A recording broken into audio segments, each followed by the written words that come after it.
bottom. This is the pulling part, the part that's pretty challenging for a lot of people. So that first pull is usually not too much. What I'm doing on that first pull is trying to even everything out. So I'm not really trying to make it super thin. I don't try to do that in the first pull at all. The first pull is more of an evening pull. Kind of evens it from top to bottom. And then I recenter the top. Second pull can be a little bit more aggressive, but not, overly so. What feeling are you focusing on in your fingers? That's a great question. I'm focusing on the way that, the clay that I feel in between my fingers. I'm focusing on the thickness of that.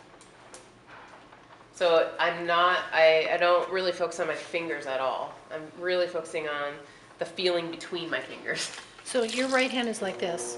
What part of your finger is touching the clay? Is it the knuckle? Is it the fingertip? It's this. This. Yeah. Oh, it's the crook of the... It's like the crook of that first knuckle. And then my inside hand is like this. Can you turn that? So it's not like that, it's like this, so that my hands are comfortable. Otherwise I'm like tweaked. So I'm almost using like kind of the side of that hand. And I dig pretty hard with this part of my knuckle. But I'm paying attention to what's going on between, like what's happening between. And this part of my hand is kind of where these fingers are at the beginning. What? This part of my finger is where these fingers are, pushing. Oh, like above them. Yeah, because the knuckle is long. So I can feel what's going on the inside through that too. I have 2 points where I'm feeling. Does that make sense? Plus my hands are connected because my thumb is resting in my other thumb. Yeah, what I feel is the slide of the clay. And I'm feeling my 2 hands together. That is what I feel. And that they are rising at the same, they're like doing the same motion all the way from the very bottom to the very top. They're not changing or modulating in any way. And it's going really slow. And it's slow. Because I want to touch everywhere the same. Otherwise it gets off center, right? Or it gets thick and thin. And is it true that there should never be water resting in there? Yes, that is true. What if your hands always get dry halfway through? Or friction? Get them wet. Again? Again. Yeah. So you're pouring it on your hand? So yeah, when I use my sponge to get the water inside, I actually pour it on my hand so it gets my hand wet and the pot wet. It's both at the same time. Both and. Huh. Look at that. Sorry. Very holistic.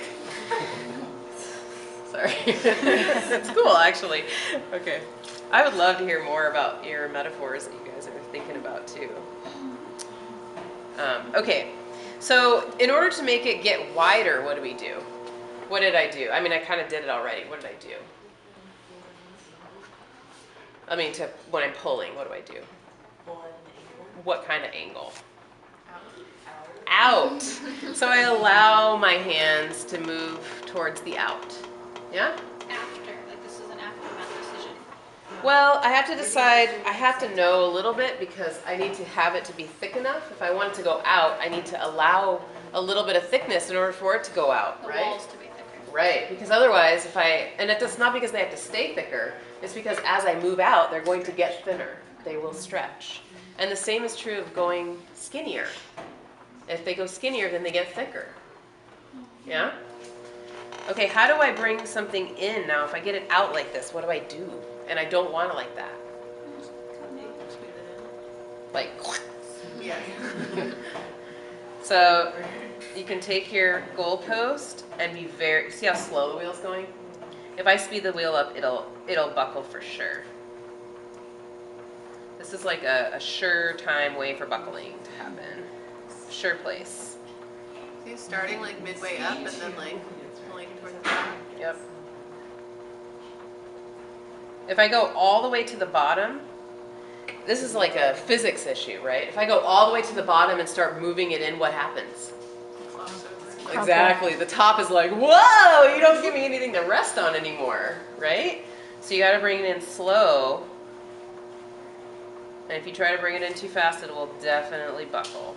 And ripple. Have you guys seen the ripple? This happened to you, Yes. I'm sure. So from middle, wait, so, I don't know.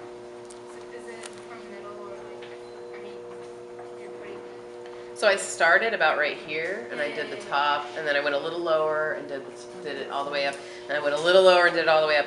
I can get this back to a cylinder if I want to, very slowly. So like brushing out matted hair.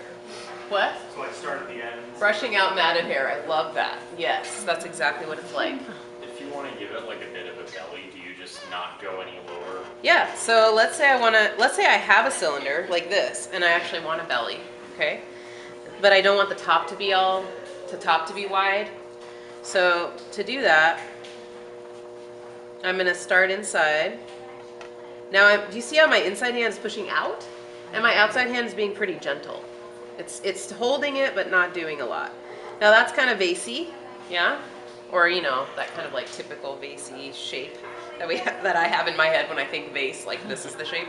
But then, like, let's say I actually want it to be a little bit even skinnier. Now my clay's getting tired.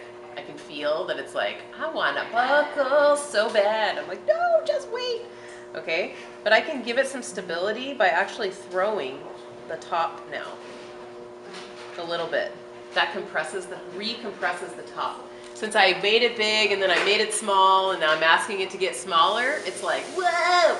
But if you just give it a little bit of like love, a little bit of care, you know, it's possible that it will still be there for you. It'll still be it'll still have enough kind of elasticity to make it work for you. See how I push it in and then I go back and I throw it? I'm throwing with one finger. Do you see how my inside hand is just, it's just resting, and my outside hand is actually pushing against my inside hand? You see that?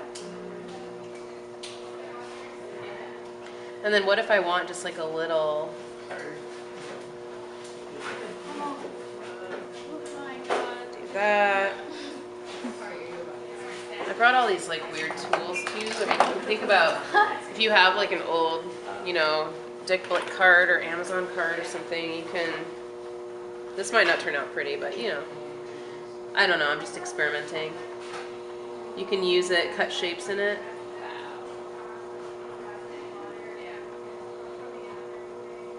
And it can be used as like, it's called a rib.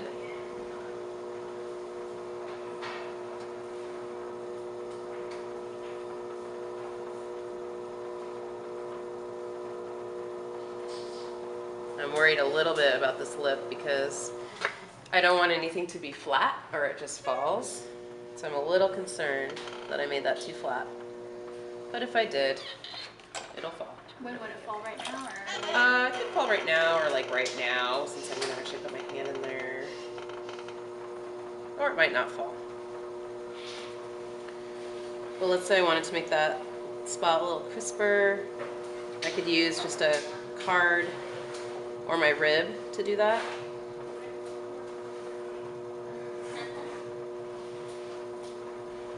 You could make, you know, you can make very kind of definite shapes as well.